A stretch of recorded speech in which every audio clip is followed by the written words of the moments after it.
자, 오늘의 시사평론 대한민국의 시사레이더 리엘 파트너스의 대표 변호사죠.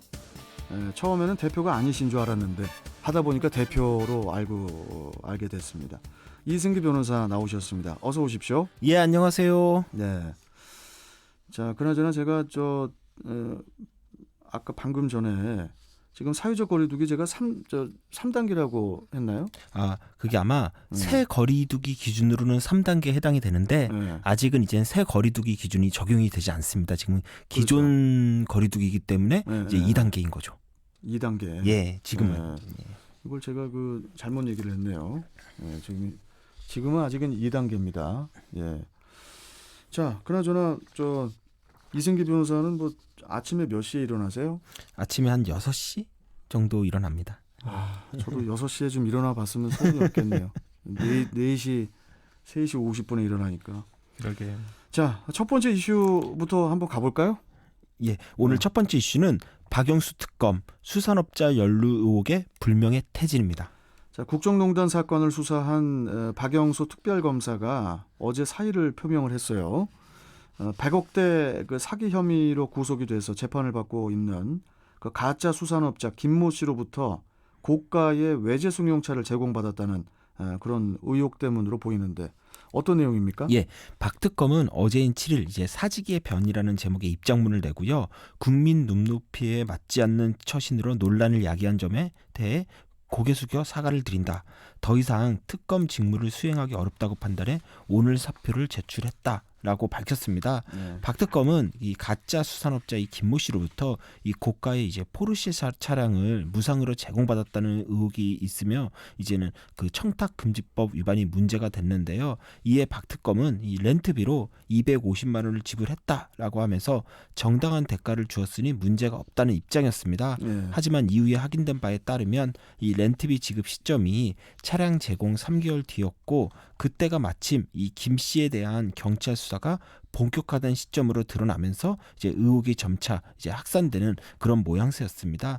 특히 박 특검이 당시 이제 포항지청에 전보된 부장검사에게 이 지역 사정에 밝은 유력 인사로 이 김 씨를 소개해 주었고 이후 해당 부장검사가 김 씨로부터 이제 고가의 외제 시계를 이제 포함한 수천만 원 상당의 금품을 받은 것으로 확인되면서 이제 박 특검 스스로도 더 이상 이제 특검직을 수행하기는 어렵다라고 판단한 것으로 보입니다. 지난 2016년 12월에 특검 임명장을 받은 지 4년 7개월여 만에 사의 표명인데요. 그런데 아직 국정농단 재판이 다 끝나질 않았지 않습니까? 예. 남은 재판이 어떻게 됩니까? 예, 박영수 특검팀은 지난 2016년 10월 이제 박근혜 전 대통령의 소위 비선 실세였더니 최서원 씨의 이제 태블릿 PC가 세상에 공개되면서 이제 국정농단 의혹이 불거졌고요. 이때 이제는 박 전 대통령이 직접 이제는 임명을 하면서 출범을 했습니다. 예. 특검은 1년간의 이제 수사를 벌여서 이제 박 전 대통령 또 이재용 삼성전자 부회장 등 총 30명을 기소해서 이제 재판에 넘겼는데요. 일단 박 전 대통령은 이 뇌물 등 18개 혐의에 대해 파기환송심을 거쳐 지난 1월 이 제3고심에서 징역 20년을 확정받아 현재 복역 중이고요. 또 이 부회장은 지난 1월 또 파기환송심에서 징역 2년 6개월을 선고받고 재상고하지 않아 형이 확정됐습니다.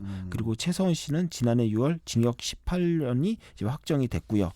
이렇게 국정농단 사태에 이제 굵직한 사건들에 대해서는 재판이 다 이제 끝났습니다. 네. 이제 남은 재판은 이제 김기춘 전 청와대 비서실장과 조윤선 전 문화체육부 장관이 연루된 이제는 문학의 블랙리스트 사건, 파기환송심과 그리고 문영표 전 보건복지부 장관 등의 국민연금 삼성물산 합병 개입 의혹 사건 이제 상고심에 대한 공수 유지 이 정도만 남은 겁니다.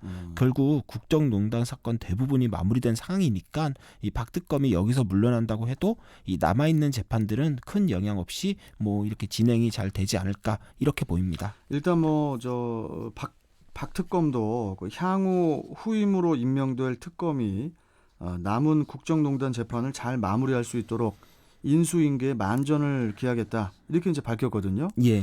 이제 후임 특검 임명 과정만 남은 건데 어떻게 조속히 임명이 되겠죠? 예. 국정농단 이 특검법에 따르면은 이 사퇴서를 받은 대통령은 지체 없이 이를 국회에 통보해야 되고 예. 특검법이 정한 절차에 따라 후임 특검을 임명하게 되어 있습니다. 이 구체적으로 보면은 이 대통령이 특검 후보자 추천을 국회 원내교섭단체에 의뢰하면 뭐 지금은 원내교섭단체가 더불어민주당과 이제 국민의힘 이렇게 두 군데가 해당이 되는데요. 예. 이 두 정당에서 5일 내에 이제 15년 이상 경력의 이 판사 혹은 검사직에 있었던 변호사를 후보자로 선정해 대통령에게 추천을 해야 됩니다. 예. 그럼 대통령이 또 3일 내로 후보자 중 한 명을 또 특검으로 임명하게 되는 건데요. 남은 재판이 있는 만큼 뭐 청와대와 국회 모두 서두르지 않을까 이렇게 예상을 합니다. 알겠습니다.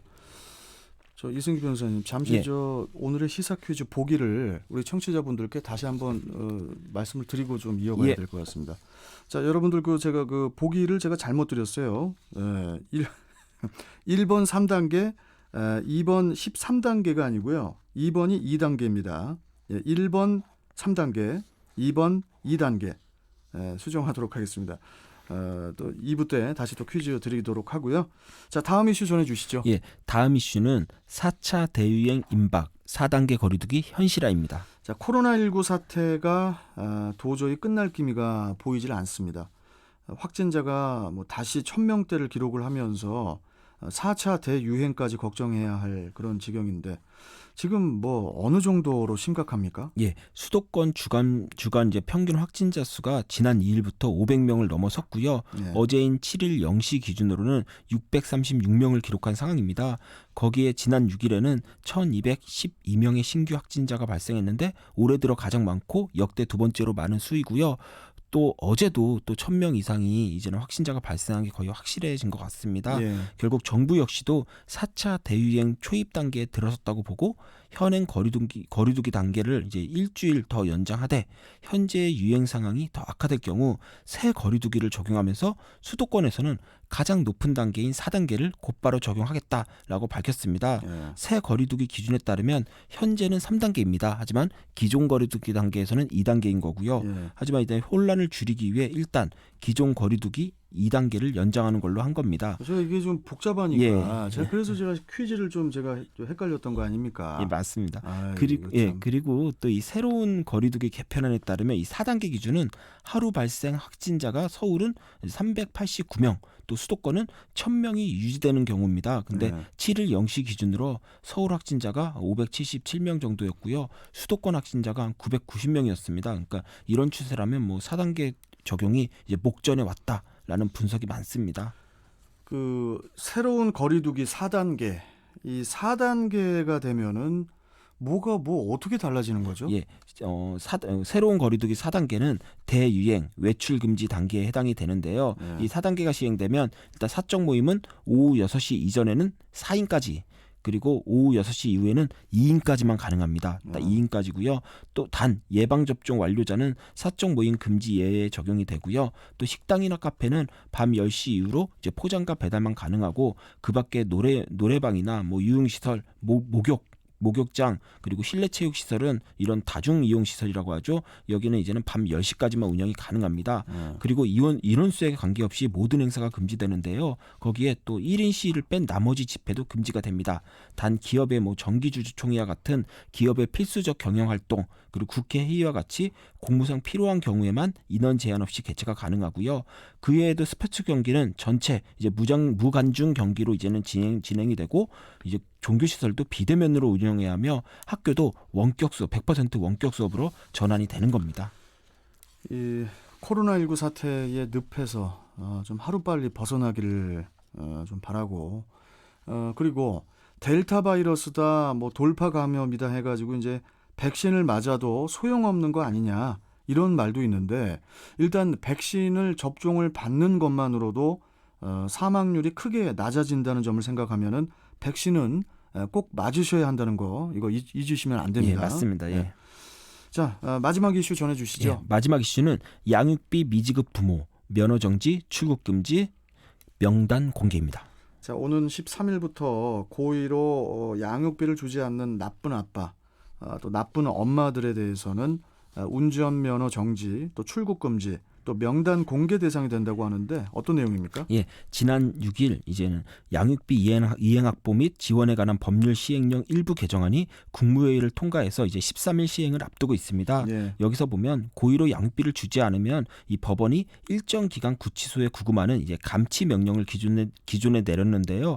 그런데 이런 감치 명령을 받고도 양육비를 주지 않으면 지금까지는 이제 별다른 제재 수단이 없었습니다. 예. 그런데 이번 개정안에 따르면 앞으로는 이런 사람들 운전면허 정지, 출국 금지, 명단 공개까지 가능해집니다.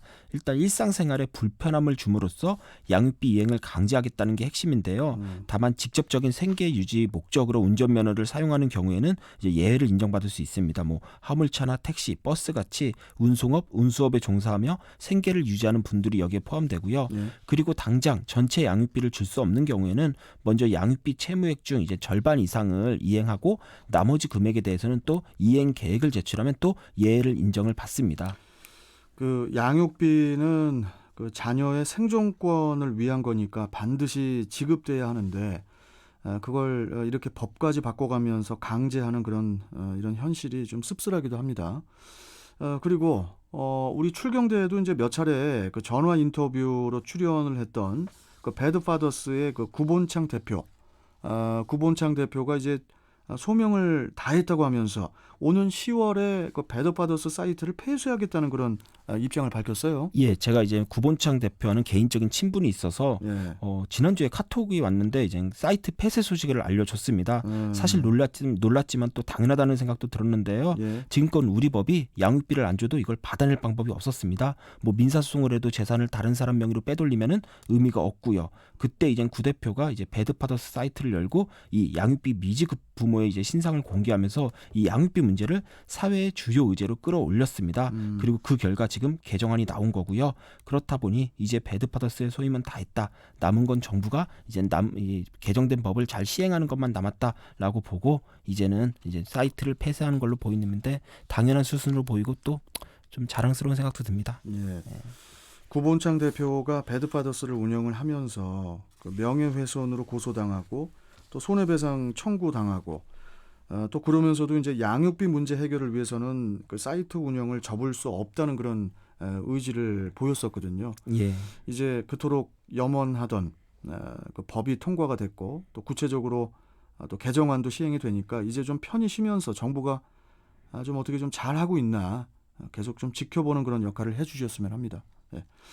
자, 오늘 말씀 잘 들었고요. 내일 또 뵙겠습니다. 고맙습니다. 예, 감사합니다. 네. 자, 시사평론가 리얼 파트너스의 이승기 변호사와 함께했습니다.